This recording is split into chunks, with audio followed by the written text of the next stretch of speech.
Et mon invité pour ce Zoom est Pierre de Riedmaten. Bonsoir monsieur, merci d'être avec nous. Bonjour. Vous avez été ingénieur au commissariat à l'énergie atomique et vous vous intéressez depuis maintenant plus de 35 ans à un drap, mais pas un drap comme les autres, puisqu'il s'agit du Saint-Suaire, ce qu'on appelle le linceul de Turin. Et à ce titre, d'ailleurs, vous êtes responsable d'une association qui s'appelle « Montre-nous ton visage ».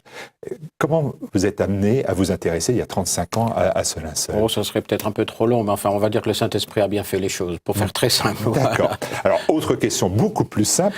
D'où provient cet objet dont Jean-Paul II disait qu'il était une provocation à l'intelligence et dont Benoît XVI invitait les fidèles à y reconnaître le visage du Christ? D'où vient cet objet? Alors, aujourd'hui, il n'y a aucune ambiguïté. Cet objet provient du Moyen-Orient. Il y a beaucoup d'éléments qui le prouvent. Tout d'abord, il y a une couture. Le linge comporte une bande large d'1,03 m et une bande étroite de 7 cm qui sont cousues avec une couture absolument inconnue en Europe. Il n'y a aucun tissu arrivé en Europe, aucun tissu d'origine européenne qui ait ce type de couture. Par contre, ce type de couture se trouve sur les quelques vestiges qu'on a trouvés notamment à Masada, également en Égypte, et en Égypte ils sont datés du 1er, 2e siècle. Masada, qui est au sud de Qumran, a été détruit par les Romains en l'an 73. Donc c'est très probablement un tissu qui a été fait dans ces années-là. Par ailleurs, c'est un tissu extrêmement coûteux qui a été tissé d'une manière que l'on ne tissait pas en Europe, avec un métier à plusieurs harnais, on dit plusieurs pédales. C'est des métiers qui n'existaient pas du tout en Europe. Il y a eu des contestations là-dessus, mais la preuve est bien amenée dans ce sens-là. Enfin, il y aurait énormément d'éléments à apporter. Il y a aussi des pollens qui viennent de la mer Morte. Ça a fait un peu polémique il y a quelques années, mais en fait, la question est incontournable. Ces pollens, certains de ces pollens viennent de plantes qui ne poussent qu'au printemps et qu'on en trouve dans les vieux murs de Jérusalem. Certains scientifiques ont été étonnés parce qu'ils ne connaissaient pas certains de ces pollens, mais donc il y a bien des pollens qui viennent de la mer Morte. Ça, c'est le travail des botanistes. Ça, c'est le travail des botanistes. Ouais, voilà. Par ailleurs, alors ça identifie déjà le personnage. L'homme avait des pièces de monnaie sur les yeux. Ces pièces de monnaie, elles ont parfaitement été identifiées. Il s'agit de leptons. C'était des pièces classiques, c'est des pièces que les gens utilisaient tous les jours, qui sont sur les deux paupières pour fermer les paupières.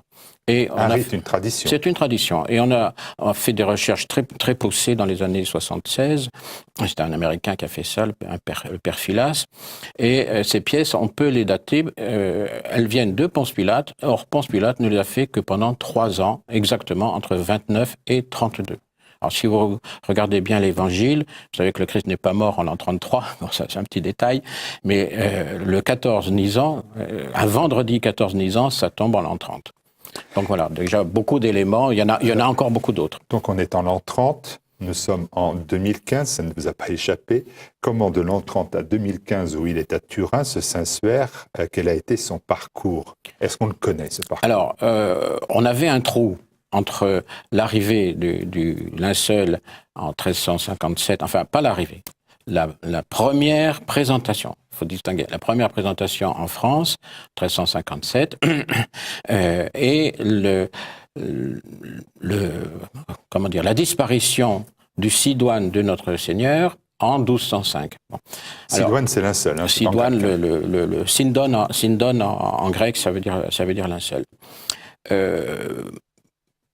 On sait maintenant, d'une façon tout à fait formelle, grâce au Codex Près. Le Codex Près, c'est un manuscrit qui a été trouvé à Budapest, qu'on a retrouvé à la fin du 19e siècle, et que le professeur Lejeune, d'ailleurs, a pu montrer dans les années 1990. Le Codex, lui, est daté de 1195, mais il correspond à une visite de plénipotentiaire pour faire un mariage avec la fille de l'empereur de Constantinople, et donc on remonte à peu près à ces années-là de 1148. Alors pourquoi on peut dire que ce Codex Près est essentiel? Parce que sur les gravures, il y a des choses absolument inimaginables. Vous savez que les iconographes n'inventent jamais rien. Ils font que copier, recopier ou dessiner ce qu'ils voient. Or, sur ce codex près, l'une des gravures montre à l'évidence, alors d'abord le linceul totalement vide, les chevrons qui sont identiques ou quasiment identiques aux chevrons que l'on trouve sur le tissu, puisque c'est un tissu en chevron, mais surtout, il y a des séries de trous en forme d'équerre. Et ces trous en forme d'équerre qui sont au niveau des reins, eh bien, ils existent en forme d'équerre, de part et d'autre des reins, sur le linceul. Donc là, on a déjà une première preuve qui est formelle. L'homme qui a dessiné ça dans ces années 1150, eh bien, c'est quelqu'un qui avait le linceul sous les yeux. Par ailleurs, autre détail, le Christ n'a que 4 doigts à chaque main. C'est un détail inimaginable au Moyen-Âge, mais on sait aujourd'hui, grâce au professeur Barbet, que la crucifixion dans le poignet entraîne la rétraction du pouce dans la main, et sur le linceul, l'image, l'homme du linceul ne comporte que 4 doigts à chaque main. Et enfin, il y a toujours sur ce codex, sur l'une de ces gravures, quelque chose de très surprenant auquel on n'avait pas fait attention récemment, enfin dans les dernières années, c'est un pli sous le fessier. Alors, personne ne s'intéresse spécialement à un pli sous le fessier. Et puis on s'est dit, c'est quand même curieux, l'homme du linceul, il a une distance entre la taille et les pieds qui est beaucoup trop grande. Et en plus, en dessous tout petit peu en dessous du fessier, il y a une zone où il n'y a pas d'image. Et donc on a fait des traitements d'image en 3 dimensions. C'est Thierry Castex qui a fait ça. Et on s'est aperçu que si on supprime cette zone où il n'y a pas d'image, on retrouve exactement une taille tout à fait normale, anatomiquement normale de l'homme du linceul. Cela nous prouve, une fois de plus, que, eh bien, il y avait bien un pli sous le fessier pour absorber les humeurs de ce crucifié. Voilà quelques éléments, mais il y en a beaucoup d'autres. Alors ça, c'est 1148, je suis voilà. de l'an 30 à 1148. Alors, à partir de là... Il n'y a aucun évangéliste, personne ne dit... non, mais on a ce linceul, ce Saint-Suaire, voilà. Mais à partir de là, à partir de ces années-là, du fait qu'il était à Constantinople, on sait qu'il est parti... il a disparu au sac de Constantinople en 1204, et on sait qu'il est arrivé à Athènes en 1205. Ça, c'est formel, il y a une lettre officielle écrite au pape, 1205, il était à Athènes. En amont. Voilà. Alors, si on remonte en amont, eh bien, cet objet qu'on a appelé le Saint Mandylion. Mandylion en grec, ça veut dire grand voile, grand tissu. Et on vient de trouver au mont Athos, il y a 3 ans à peine, des textes du Xe siècle qui nous disent que le Mandylion, contrairement à ce qu'on a pu croire pendant certaines années, ben, le Mandylion, c'est bien un sindone, c'est-à-dire c'est bien le tissu d'enveloppement du Christ, enfin d'un mort. Et sur ce sindone, on ne voit pas que le seul visage, c'est ce qu'on croyait pendant un certain temps. Il y avait une petite confusion, on pensait que le Mandylion d'Édesse, on ne voyait que le visage, donc c'était pas le Saint-Suaire. Mais dans ces textes du Xe siècle, on nous dit que sur ce sindone, on voyait bien le corps entier. Ça, c'est formel. Donc, ce Mandylion, eh bien, on peut remonter sa trace dans le temps, et on arrive à sa découverte en 525, donc à Édesse, dans la ville d'Édesse, où il avait été, semble-t-il, caché pendant plusieurs siècles. Alors là, bien sûr, on a un trou, mais Eusèbe de Césarée en parle quand même. Eusèbe de Césarée, c'est 4e siècle, qui se repose sur des textes syriaques qu'il avait vus à Édesse, des textes du 2e siècle. Et après, eh bien, on a un certain nombre, non plus de textes officiels, mais des témoignages comme les pères de l'Église, le fameux Saint Sylvestre qui dit en 325 que dorénavant il faut dire la messe sur un tissu en lin pour se souvenir du linceul sacré de Christ. Donc on remonte bien jusqu'à l'époque du Christ. Tout ça me paraît simple, et vous avez une réponse parfaite.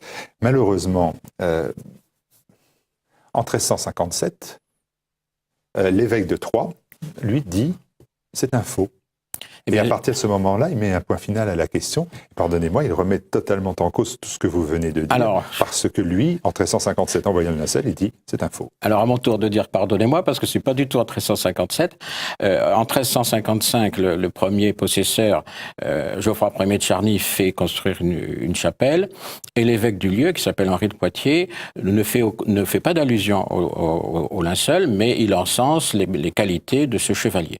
C'est seulement 35 ans plus tard, c'est très important, 35 ans plus tard, 1389, que un certain évêque, l'évêque de Troyes, envoie un mémoire au pape, et parce qu'il n'est pas content du tout. Et dans ce mémoire, c'est lui qui dit « Ah, mais mon lointain prédécesseur savait que c'était un faux, et il a trouvé le faussaire. » Alors, ce qu'il faut savoir, des travaux qui sont tout à fait récents, par un chartiste qui s'appelle Emmanuel Poul, il a mis en évidence que ce mémoire avait été envoyé au pape, mais le pape, dans la vraie bulle, parce qu'il y a eu 5 bulles sur ce tissu, sur ce linceul, c'est rare, hein, 5 bulles d'un pape sur un bout de tissu, c'est quand même pas courant. Eh bien, la dernière, c'est-à-dire l'officielle, celle qui est enregistrée en Avignon, tous les mots, et j'insiste, tous les mots disant faux, faussaire, ont tous été barrés. Donc le pape Clément VII n'a absolument jamais reconnu qu'il y ait eu un faussaire. Par ailleurs, l'image est tellement compliquée, je ne sais pas si on aura le temps de le détailler, qu'il est totalement impossible de la refaire. Et les technologies modernes, là je reviens au XXIe siècle, apportent, elles, des précisions sur l'authenticité. Elle pourrait apporter des précisions sur l'authenticité. Or, on a plutôt le sentiment qu'elle soulève de nouvelles interrogations et de nouvelles querelles de spécialistes et de nouvelles polémiques. Des polémiques, il y en aura toujours, parce qu'il y a toujours des gens qui refusent de reconnaître les choses avec objectivité. Les sciences modernes nous apportent beaucoup de choses. On n'a malheureusement pas le temps de le détailler, mais les images 3D nous montrent, par exemple, que il y a un halo autour du visage de l'homme du linceul, et que ce halo correspond tout à fait à un texte très très ancien dans lequel on nous dit que le roi Abgar donc était le roi de cette ville d'Édesse, avait cloué le tissu sur une planche et l'avait entouré d'un grillage. Alors il faudrait rentrer dans plus de détails, mais c'est tout à fait récent, on vient de mettre en évidence que ce halo que l'on voit sur le linceul, on le voit maintenant beaucoup mieux sur le négatif grâce à ces traitements d'image qui ont permis de supprimer tous les détails sans importance. Et donc ça correspond tout à fait à cette manière de mettre le linceul dans un grillage. Pourquoi ? Parce que n'oublions pas qu'un linceul taché de sang, c'est un tissu impur et il aurait fallu le détruire.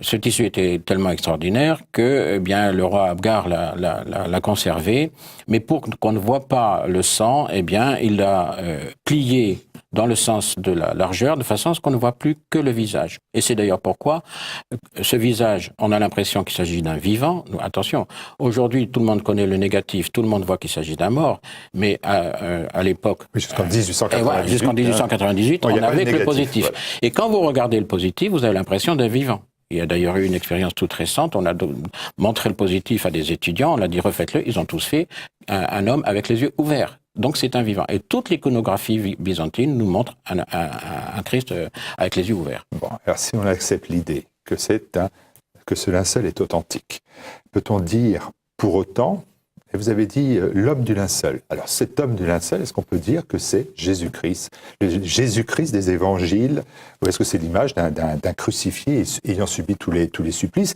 On a même parlé au Moyen-Âge d'un moine qui aurait crucifié quelqu'un pour reproduire ce genre de choses. Oui, alors deux réponses, parce qu'il faut faire très vite. Première chose, il est totalement impossible de refaire l'image dans sa totalité. Elle est très compliquée. Il y a une image sanguine qui est on va dire en positif, c'est-à-dire que les taches de sang traversent normalement le tissu et donc elles sont en noir sur le positif, donc en blanc sur le négatif. Bon, elle est normale. Et il y a ce qu'on appelle l'image corporelle, l'image de ces chevrons colorés, qui, elle, est en négatif, donc les couleurs sont complètement inversées, et ces deux images coïncident extraordinairement bien, on va dire au millimètre près. Cette image corporelle est impossible à faire, il n'y a aucune trace de peinture, aucune trace de pinceau, pas de pigment. Et ça c'est prouvé, hein, il y a ça pas de pinceau. Ça c'est prouvé, c'est une image qui est surtout tridimensionnelle. Or, elle est unique au monde. Il n'y a pas une seule image au monde qui ait cette propriété. Qu'est-ce que ça veut dire? Ça veut dire que dans les fibres même du tissu, il y a une information qui donne la distance entre le corps et le tissu. Ça vous donne donc la troisième dimension. Cette image est tridimensionnelle. Vous pouvez prendre toutes les photos que vous voudrez, vous n'aurez jamais cette information-là. Donc il est impossible, et d'ailleurs personne, malgré tout ce qu'on a pu faire avec des tas de journalistes, on n'a jamais pu reproduire le visage, ou le corps entier, même le visage, avec la totalité des propriétés du linceul. Alors la science, on le voit, elle est placée devant une énigme. C'est une grande énigme de l'histoire d'ailleurs que ce Saint-Suaire. Et les études scientifiques ont été sans fin. Elles ont mobilisé les physiciens, je l'ai dit, les botanistes, les biochimistes, les anatomistes, les hermatologues, les historiens, les archéologues.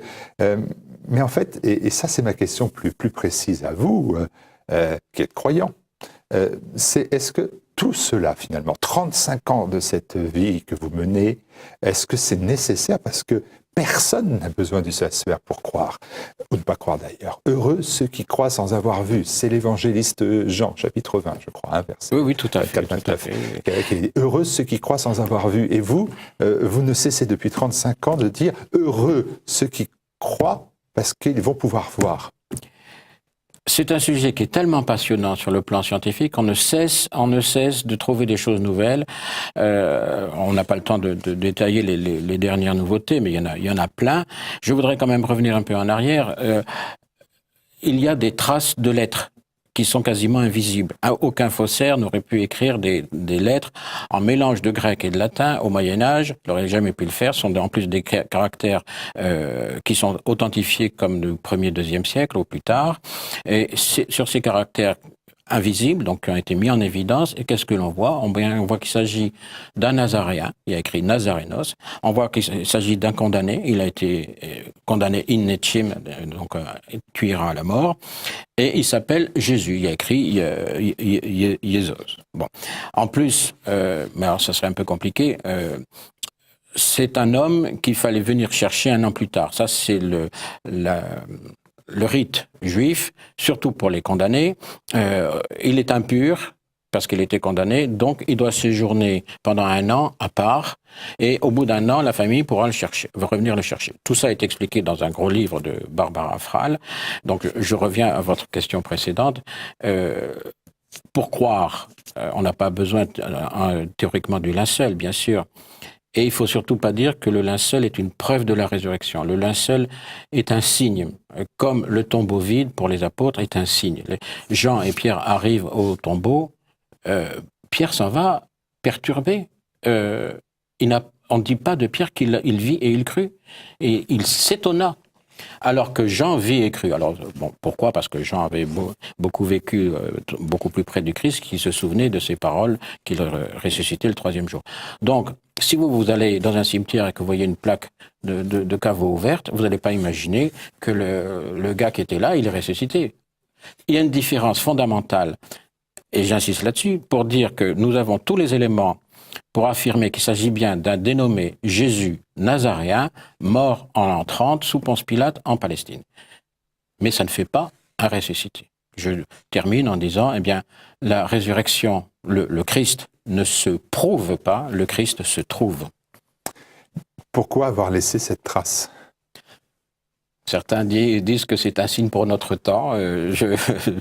C'est tout à fait extraordinaire, effectivement, que cette trace soit venue jusqu'à nous. Et dans une époque où on est très incroyant, alors qu'avant 1898, on était beaucoup plus facilement croyant. D'ailleurs, la preuve en est que plusieurs papes ont reconnu sans aucun problème l'authenticité du linceul. Ça ne faisait aucun problème. Jules II l'a fait, et plus près de nous, le pape Pie XI l'a fait en 1934 aussi.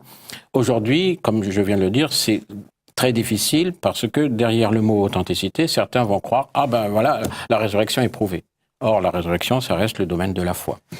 Et c'est quand même surprenant que ce Saint-Suaire soit devenu finalement un objet de division, là où il devrait être que le miroir de l'Évangile. Ça, c'est aussi une vraie question. le Christ, dans l'Évangile, vous verrez qu'il est dit que le Christ sera un objet de division, et il le reste, et il le restera indépendamment du linceul, il le reste dans tous les autres domaines. Certains ne croient pas du tout à la résurrection du Christ. Voilà, donc l'objet de division, il reste indépendamment du linceul lui-même. Lors de l'ostension à Turin, c'est-à-dire la présentation du Saint-Suaire à Turin en 2010, en présence du pape Benoît XVI, en 2015, en présence en juin dernier du pape François, sur ces deux événements, 3-4 millions de pèlerins se sont rendus à cette ostension, faisant des fois la queue pendant des heures et des heures.